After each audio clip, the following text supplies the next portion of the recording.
luyện cho ta tinh thần tự lập nội tâm, không sống nhờ người thương hại, không mạnh vì tiếng vỗ tay. Chúng ta chỉ bền vì không tự phản bội chính mình. Sống không cần ai thương, chỉ cần trời không ngăn đường. Không cần cầu lòng người, bởi lòng người vốn sẽ đổi thay.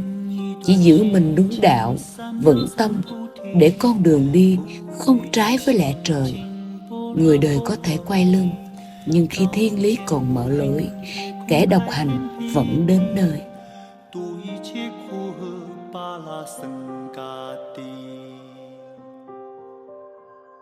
书一笔，心经不生不灭力；画一幅心境，无知无得意。